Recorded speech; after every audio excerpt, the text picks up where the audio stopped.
Hi ಸ್ನೇಹಿತರೆ, ನಮಸ್ಕಾರ ಎಲ್ರಿಗೂ. ಹೇಗಿದ್ದೀರಾ? ಎಲ್ಲರೂ ಕೂಡ ಚೆನ್ನಾಗಿದ್ದೀರಾ, ಆರಾಮಾಗಿದ್ದೀರಾ? ಸೊ ನಾನು ಕೂಡ ತುಂಬಾನೇ ಚೆನ್ನಾಗಿದ್ದೀನಿ. ಎಸ್ಪೆಷಲಿ ಹೇಳ್ಬೇಕು ಅಂದ್ರೆ ಈ ವಿಂಟರ್ ಟೈಮಲ್ಲಿ ತುಂಬಾ ಗಾಳಿಗೆ ಏನಾದರೂ ಓಡಾಡಿದಾಗ ಈ ಮಕ್ಕಳಲ್ಲಿ ಈ ಒಂದು ಪ್ರಾಬ್ಲಮ್ ಆಗುತ್ತೆ. ಮಕ್ಕಳು ಅಂತಲ್ಲ, ಚಿಕ್ಕವರಂತಲ್ಲ, ದೊಡ್ಡವರಿಗೂ ಕೂಡ ಆಗುತ್ತೆ. ಸೊ ನಮ್ಮ ಹಳ್ಳಿ ಕಡೆ ಗ್ರಾಮೀಣ ಭಾಗದಲ್ಲೆಲ್ಲ ಇದನ್ನ ಏನಂತ ಕರೀತಾರೆ ಅಂತಂದ್ರೆ ಗೌತ್ಲಮ್ಮ ಅಂತ ಕರೀತಾರೆ, ಗೌತಮ್ಮ ಆಗಿದ್ಯಾ ಅಂತ ಕರೀತಾರೆ, ಅಥವಾ ಗೌತ್ಲಮ್ಮ ಆಗಿದ್ಯಾ ಅಂತ ಕರೀತಾರೆ. ಸೊ ನಮ್ಮ ಕಡೆ ಕರೆಯುವಂಥದ್ದನ್ನು ನಾನು ಹೇಳ್ತಾ ಇದ್ದೀನಿ. ಬಟ್ ಏನಿದು ಹಾಗಂದ್ರೆ ಏನು ಅಂತ ಹೇಳಿ ಕೆಲವರು ಕೇಳ್ಬೋದು.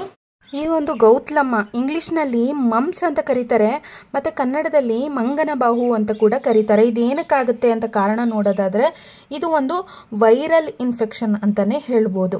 ಕೆಲವೊಮ್ಮೆ ಇದು ಜಾಸ್ತಿ ಆದಾಗ ಜ್ವರ ಬರೋದು, ಊಟ ತಿನ್ನೋದಕ್ಕೆ ಕಷ್ಟ ಕೂಡ ಆಗುತ್ತೆ. ಈ ರೀತಿ ಇದ್ದಾಗ ಆದಷ್ಟು ಈಸಿಯಾಗಿ ಡೈಜೆಷನ್ ಆಗುವಂಥ ಫುಡ್ಡನ್ನು ತಗೋಬೇಕು. ದೇಹ ನಿರ್ಜಲೀಕರಣಗೊಳ್ಳದಂತೆ ನೋಡ್ಕೊಳ್ಬೇಕು. ಚೆನ್ನಾಗಿ ನೀರನ್ನು ಕುಡಿಬೇಕು. ಎಳೆನೀರು, ಗಂಜಿ, ಹಣ್ಣುಗಳನ್ನು ತಿನ್ನೋದ್ರಿಂದ ಆದಷ್ಟು ಬೇಗ ರಿಕವರ್ ಆಗಬಹುದು.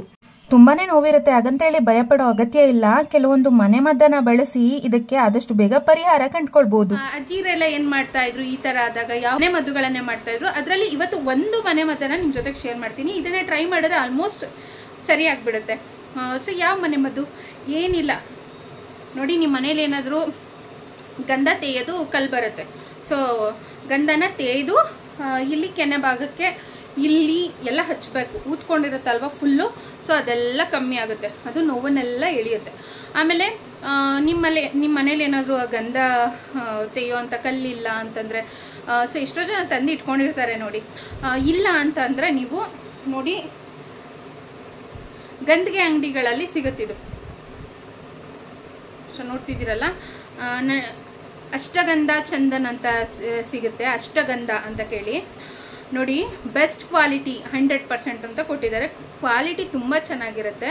ಇದರಲ್ಲಿ ಯಾವೆಲ್ಲ ಕಂಟೆಂಟ್ಸನ್ನು ಹಾಕಿದ್ದಾರೆ ಅಂದರೆ, ತುಳಸಿ ಹಾಕಿದ್ದಾರೆ, ಮತ್ತು ಗಂಧ ಹಾಕಿದ್ದಾರೆ, ಅರಿಶಿಣದ ಪುಡಿ ಹಾಕಿದ್ದಾರೆ, ಸೊ ಮೆಂಥಾಲ್ ಹಾಕಿದ್ದಾರೆ. ಸೊ ಈ ಥರ ಕೆಲವೊಂದಿಷ್ಟು ಪದಾರ್ಥಗಳನ್ನು ಹಾಕಿದ್ದಾರೆ. ಮತ್ತು ಇದು ತಂಪು. ನೀವು ನೋಡಿ, ಯೂಶಲಿ ಇದನ್ನು ಗಂಧನ ತೊಗೊಂಡು ಹಣೆಗೆ ಹಚ್ಕೋತೀವಲ್ವಾ, ಬಟ್ ಇದನ್ನು ನೋಡಿ, ಈ ಥರ ಪೇಸ್ಟ್ ಥರ ಬರುತ್ತಲ್ವ, ಇದನ್ನು ತೆಗೆದು ಇಲ್ಲೆಲ್ಲ ಹಚ್ಚಬೇಕಾಗುತ್ತೆ. ನೋಡಿ, ಈ ಥರ ಘಮ ಘಮ ಘಮ ಅಂತಿರುತ್ತೆ. ಜಸ್ಟ್ ನೋಡಿ, ನಾನು ಹಚ್ಚೆ ತೋರಿಸ್ಬಿಡ್ತೀನಿ ನಿಮಗೆ. ನೋಡಿ, ಈ ಥರ ಸ್ವಲ್ಪ ತಿಕ್ಕಾಗಿ ಮಂದವಾಗಿ ಈ ಥರ ಲೇಪನ ಮಾಡ್ಕೊಳ್ಳಿ. ನೋಡಿ, ಈ ಥರ ಮಂದವಾಗಿ ಹಾಕ್ಕೊಳ್ಳಿ. ಇಲ್ಲೆಲ್ಲ ಆಗಿದೆ ಅಂದರೆ, ಸೊ ಕತ್ತಿನ ಕೆಳಗಾಗಿದೆ ಅಂದ್ರೆ ಕೂಡ ಅಲ್ಲಿ ಕೂಡ ಹಚ್ಕೊಳ್ಳಿ. ಸೊ ಹಿಂಗೆ ಕೆನ್ನೆ ಭಾಗಕ್ಕೆ ಮತ್ತು ಇಲ್ಲಿ ಕತ್ತಿನ ಭಾಗಕ್ಕೆ ಮಂದವಾಗಿ ಹಚ್ಚಿ, ಈ ಥರ ತಗೊಂಡು ಹಚ್ಚಬೇಕು. ಆಮೇಲೆ ಹೆಚ್ಚು ಗಾಳಿಗೆಲ್ಲ ಓಡಾಡಬಾರ್ದು ಆ ಟೈಮಲ್ಲೆಲ್ಲ. ಕಿವಿಗೆ ಕಾಟನ್ ಇಟ್ಕೊಳ್ಳೋದು ಅಥವಾ ಟೋಪಿ ಹಾಕೋದು ಈ ಥರ ಮಾಡಿ. ಗಾಳಿಗೆ ಓಡಾಡಬೇಡಿ ಆ ಥರ ಪೇಯ್ನ್ ಇದ್ದಾಗ. ಬೇಗ ರಿಲೀಫ್ ಆಗುತ್ತೆ. ಸೊ ನೋಡಿ, ಜಸ್ಟ್ ಈ ಥರ ಹಚ್ಚಿ ನೆಕ್ಸ್ಟ್ ಏನು ಮಾಡಬೇಕು ಇದನ್ನು ಹಚ್ಚಿದ ಮೇಲೆ ಅಂದರೆ, ಇದೆಲ್ಲ ನಮ್ಮ ಅಜ್ಜಿ ಕಾಲದ ಮನೆ ಮದ್ದುಗಳು ಇವೆಲ್ಲ. ನಂಗೊಂದಿಬ್ರು ಮೂವರು ಅಕ್ಕ ಈ ಥರ ಆಗಿದೆ ಅಂತೇಳಿ ಸುಮಾರು ಜನ ಹೇಳಿದರು. ಈ ರೆಮಿಡಿನ ಟ್ರೈ ಮಾಡಿ ಎಷ್ಟೋ ಜನಕ್ಕೆ ವಾಸಿ ಆಗಿದೆ, ರಿಸಲ್ಟ್ ಕೂಡ ಸಿಕ್ಕಿದೆ. ಹಾಗಾಗಿ ನಾನು ನಿಮ್ಮ ಹತ್ರ ಶೇರ್ ಮಾಡ್ತಾ ಇರೋದು. ನೋಡಿ,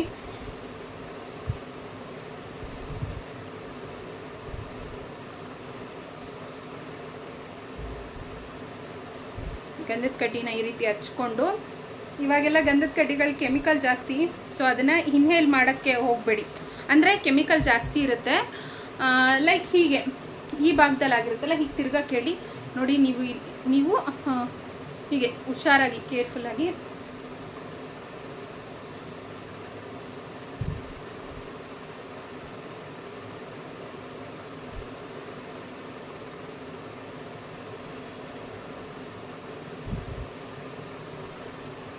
ನೋಡಿ, ಕೇರ್ಫುಲ್ಲಾಗಿ ತಿರ್ಗಾ ಕೇಳ್ಬಿಡಿ ಅವ್ರಿಗೆ.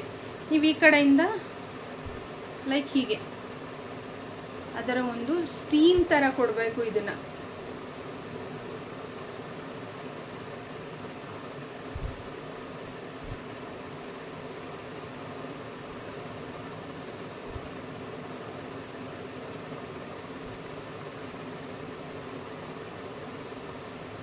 ಕಾಣಿಸ್ತಿದೆ ಅಲ್ವಾ ಫ್ರೆಂಡ್ಸ್? ಲೈಕ್ ಈ ಥರ ಮಾಡಿ 1-2 ನಿಮಿಷಗಳ ಕಾಲ ಇದು ಫುಲ್ ಡ್ರೈ ಆಗಬೇಕು. ಆ ಥರ ನೀವು ನೋಡಿ ಈ ಥರ ಕೊಡಬೇಕು.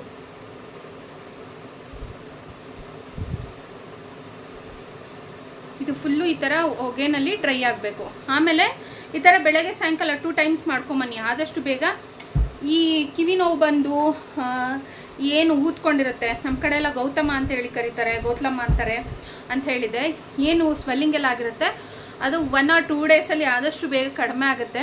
ಹಾಸ್ಪಿಟಲ್ಗೆ ತೋರಿಸ್ತಾ ಇದೀವಿ ಆದರೂ ಕೂಡ ಕಡಿಮೆ ಆಗಿಲ್ಲ ಅನ್ನೋರು ಈ ರೆಮಿಡಿನ ಟ್ರೈ ಮಾಡಿ, ಸೂಪರಾಗಿ ರಿಸಲ್ಟ್ ಸಿಗುತ್ತೆ.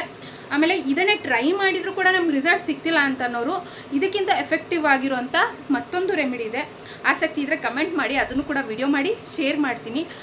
ಸೊ ಹೀಗೆ ನಮ್ಮ ಮನೆ ಮದ್ದುಗಳು ಸಿಂಪಲ್ ಆಗಿರುತ್ತೆ, ಎಕ್ಸ್ಟರ್ನಲ್ ಯೂಸ್, ಸೈಡ್ ಎಫೆಕ್ಟ್ಸ್ ಅನ್ನೋದಿರಲ್ಲ. ಹಚ್ಚಿ ಕೂಡ ತೋರಿಸಿದ್ದೀನಿ. ಮತ್ತು ಗಂಧ ಹಚ್ಚಿದ್ರೆ ಏನು ಸ್ಕಿನ್ಗೆ ಒಳ್ಳೆಯದು, ಸ್ಕಿನ್ ಗ್ಲೋ ಆಗುತ್ತೆ. ಸೊ ಸೈಡ್ ಎಫೆಕ್ಟ್ಸ್ ಹಂಗೆ ಹಿಂಗೆ ಅಂತ ವರಿ ಮಾಡ್ಕೊಳ್ಳೋ ಅಗತ್ಯ ಕೂಡ ಇಲ್ಲ. ಆಮೇಲೆ ಈ ಮನೆ ಮದ್ದಿನ ವಿಡಿಯೋ ನೋಡ್ತಾ ಇರೋರು ನಿಮ್ಮ ಮನೇಲೂ ಚಿಕ್ಕವರಿದ್ದಾಗ ಈ ಥರ ಏನಾದ್ರು ಗಂಟ್ಲು ಇಲ್ಲಿ ಊತ ಬರೋವಂಥದ್ದು, ಕಪಾಳ ಅಂದರೆ ಕೆನ್ನೆ ಊತ ಬಂದಾಗ, ಕಿವಿ ಈ ಥರ ನೋವು ಈ ಭಾಗದಲ್ಲಿ ಪೇಯ್ನ್ ಇದ್ದಾಗ, ಲೈಕ್ ಈ ಭಾಗ ಇದೆಲ್ಲ ಫುಲ್ಲು ಪೇಯ್ನ್ ಬಂದುಬಿಡುತ್ತೆ ಇದ್ದಾಗ, ಅಜ್ಜಿಯರು ಯಾರಾದರೂ ಇದ್ದರೆ, ಅಮ್ಮಂದಿರು ಯಾರಾದರೂ ಇದ್ದರೆ ಈ ರೆಮಿಡಿನ ನಿಮಗೂ ಕೂಡ ಟ್ರೈ ಮಾಡಿದ್ರಾ, ನಿಮಗೂ ಕೂಡ ನೆನಪಿದೆಯಾ? ಹಾಗಿದ್ರೆ ಕಮೆಂಟ್ ಮೂಲಕ ಬರೆದು ತಿಳಿಸಿ. ವಿಡಿಯೋನ ಶೇರ್ ಮಾಡಬೇಕು ಅನ್ಸಿದ್ರೆ ಶೇರ್ ಕೂಡ ಮಾಡಿ. ಮತ್ತೊಂದು ವಿಷಯನ ಹೇಳೋಕ್ಕೆ ಇಷ್ಟಪಡ್ತೀನಿ. ಲಾಸ್ಟ್ ಒಂದು ವಿಡಿಯೋಗೆ ಗೊತ್ತಿಲ್ಲ ಯಾರು ಅಂತ, ನಾನು ಸಾಕಷ್ಟು ಐಡಿಗಳನ್ನು ನಾನು ಬ್ಲಾಕ್ ಮಾಡಿಬಿಡ್ತೀನಿ, ಅನ್ವಾಂಟೆಡ್ ಕಮೆಂಟ್ಸನ್ನು ಮಾಡ್ತಾರೆ ಅಂತೇಳಿ. ಅವರ ಒಂದು ಕಮೆಂಟ್ಸ್ ಅನ್ನೋದು ಅವರ ವ್ಯಕ್ತಿತ್ವವನ್ನು ತೋರಿಸುತ್ತೆ. ಓಕೆ, ಮನೆ ಮದ್ದಿನ ಬಗ್ಗೆ ಮಾತಾಡಿದ್ರೆ ಪರವಾಗಿಲ್ಲ, ಬಟ್ ಅಥವಾ ನಾವು ಮಾಡಿರೋಂಥ ವಿಷಯದ ಸಲುವಾಗಿ ಏನಾದ್ರು ಕಮೆಂಟ್ ಮಾಡಿದ್ರೆ ಪರವಾಗಿಲ್ಲ, ಅಥವಾ ನಮಗೆ ಒಂದು ಲೆವೆಲ್ ಅಂತಿರುತ್ತೆ, ಕಮೆಂಟಿಗೂ ಒಂದು ಇತಿ ಮಿತಿ ಅಂತಿರುತ್ತೆ. ಎಲ್ಲದಕ್ಕೂ ಎಲ್ಲದನ್ನು ಕ್ರಾಸ್ ಮಾಡಿ ಚೀಪಾಗೆಲ್ಲ ಕಮೆಂಟ್ ಮಾಡೋ ಅಂಥದ್ದು ನೋಡ್ರಪ್ಪನೋ ಯಾರೋ ಮಾಡೋಂಥ ಕಮೆಂಟ್ಗಳಿಗೆ ತಲೆ ಕೆಡಿಸ್ಕೊಂಡು ವರಿ ಮಾಡಿಕೊಂಡು ಚಿಂತೆ ಮಾಡೋ ಇಂದು ನಾನು ಅಲ್ವೇ ಅಲ್ಲ. ನಾನು ಅದನ್ನ ಇಲ್ಲಿ ಇಟ್ಕೊಳ್ಳೋದು ಇಲ್ಲ, ಡಿಲೀಟ್ ಮಾಡಿ ನಾನು ಬಿಸಾಕ್ತೀನಿ, ಬ್ಲಾಕ್ ಮಾಡ್ತೀನಿ. ಜನಕ್ಕೆ ಒಳ್ಳೆ ವಿಡಿಯೋ ಮಾಡಿ ಶೇರ್ ಮಾಡ್ಬೇಕನ್ನೋದಷ್ಟೇ ನನ್ನಿದು. ಮತ್ತು ಕಮೆಂಟ್ ಮಾಡಿ, ಒಬ್ರು ಯೂಟ್ಯೂಬರ್ದು ಪಾಪನ ವಿಡಿಯೋ ನೋಡಿದೆ, ನೀವು ಕಮೆಂಟ್ ಮಾಡಿದ್ರಿ ನಂಗೆ ತುಂಬ ಹರ್ಟ್ ಆಗೋಯ್ತು, ಬೇರೆ ಮನೆ ಹೆಣ್ಮಕ್ಳು ಕಣ್ಣೀರು ಹಾಕ್ಸ್ತೀರಲ್ಲ ನೀವು, ನಿಮ್ಗೆ ಒಳ್ಳೇದಾಗುತ್ತಾ ಅಂತೇಳಿ ಪಾಪ ಅವ್ರ ವಿಡಿಯೋದಲ್ಲಿ ಅವ್ರ ನೋವನ್ನು ಅವ್ರು ಹೇಳ್ಕೊಂಡಿದ್ರು. ಅವರು ನನಗೂ ಕೂಡ ನೋಡಿ, ಅವ್ರು ಹತ್ತಿದ್ದು ನೋಡಿ ನನಗೂ ಕೂಡ ಬೇಜಾರಾಯಿತು. ಹಾಗೆ ಇನ್ನೊಬ್ರು ಮನೆ ಹೆಣ್ಮಕ್ಳು ಕಣ್ಣೀರು ಹಾಕ್ಸಿ ಖುಷಿ ಪಡೋರು ಸುಮಾರು ಜನ ಇರ್ತಾರೆ. ಬಟ್ ಅವೆಲ್ಲ ಕತ್ತೆ ಇಲ್ಲ. ನಾನು ಹಂಗೆಲ್ಲ ಯಾರ್ಯಾರೋ ಏನೇನೋ ಅಂತಾರೆ ಅಂತ ನಾನು ಹೇಳೋದು ಅವೆಲ್ಲ ಇಲ್ಲ. ನನ್ನ ಮನಸ್ಸು ಅಷ್ಟು ವೀಕ್ ಕೂಡ ಇಲ್ಲ.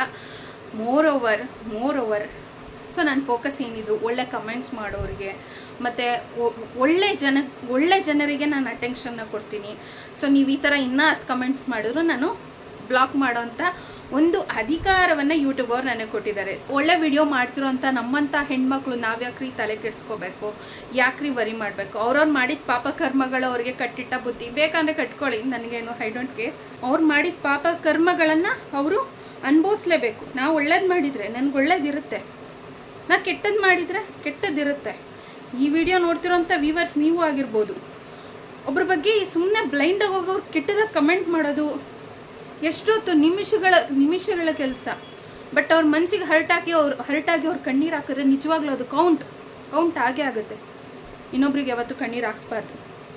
ರೀತಿ ಅಕ್ಕ ತಂಗಿಯರು ಯಾರೆಲ್ಲ ಸಪೋರ್ಟ್ ಮಾಡಿ ನನ್ನ ವಿಡಿಯೋಗಳನ್ನು ನೋಡ್ತೀರಾ, ಲೈವ್ ಬಂದು ನಿಮ್ಮೆಲ್ಲರಿಗೂ ಒಂದು ಖುಷಿಯಾದ ವಿಷಯ, ನಾನು ಮಾಡ್ತಿರೋಂಥ ಹೊಸ ಪ್ರಯತ್ನ, ಅದ್ರ ಬಗ್ಗೆ ನಿಮ್ಮ ಹತ್ರ ಯಾವಾಗಲೂ ಹೇಳ್ಕೊಳ್ತೀನಿ. ಸೊ ನಿಮ್ಮೆಲ್ಲರ ಸಪೋರ್ಟ್ ಇರಲಿ, ಒಳ್ಳೆ ವಿಡಿಯೋ ಮಾಡ್ತೀನಿ, ಹೀಗೆ ಸಪೋರ್ಟ್ ಮಾಡ್ತಾಯಿರಿ.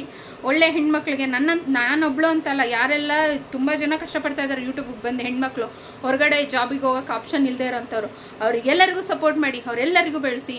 ಮತ್ತು ನನಗೆ ಕಮೆಂಟ್ ಮಾಡಿರ್ತೀರಾ, ನನ್ನ ವಿಡಿಯೋ ನೋಡಿ ಅಂಥೇಳಿ. ನಾನು ನೋಡಬಾರ್ದು ಅಂತಲ್ಲ, ನಾನು ಜಾಸ್ತಿ ಯೂಟ್ಯೂಬ್ ಸ್ಟುಡಿಯೋದಲ್ಲಿ ಕಮೆಂಟ್ಸನ್ನು ನೋಡ್ತೀನಿ. ಅಲ್ಲಿ ನಿಮ್ಮ ಚಾನಲ್ ID ಕ್ಲಿಕ್ ಮಾಡಿ ವಿಡಿಯೋ ನೋಡೋಣ ಅಂತಂದರೆ ನಂಗೆ ಸಡನ್ನಾಗಿ ಸಿಕ್ಕೋದೇ ಇಲ್ಲ, ಹಿಂಗಾಗುತ್ತೆ. ನಾನು ಸಾಧ್ಯ ಆದಷ್ಟು ಎಲ್ಲರ ವಿಡಿಯೋಗಳನ್ನ ನೋಡ್ತೀನಿ. ಎಲ್ಲರಿಗೂ ಒಳ್ಳೇದಾಗಬೇಕು, ಎಲ್ಲರಿಗೂ ಒಳ್ಳೇದಾಗಲಿ. ಸೊ ಖುಷಿಯಾಗಿರಿ, ನಗ್ನಗ್ತಾ ಇರಿ, ಇರೋದಂತೆ ಜೀವನ. ಹೊಟ್ಟೆ ತುಂಬ ಊಟ ಮಾಡಿ, ಕಣ್ತುಂಬ ನಿದ್ದೆ ಮಾಡಿ, ಮುದ್ದು ಮಕ್ಕಳನ್ನ ಚೆನ್ನಾಗಿ ನೋಡ್ಕೊಳ್ಳಿ. ಮುಂದಿನ ವಿಡಿಯೋದೆಲ್ಲ ಆದಷ್ಟು ಬೇಗ ಮತ್ತೆ ಬರ್ತೀನಿ. ತುಂಬ ಹೃದಯದ ಧನ್ಯವಾದಗಳು. Thank you so much.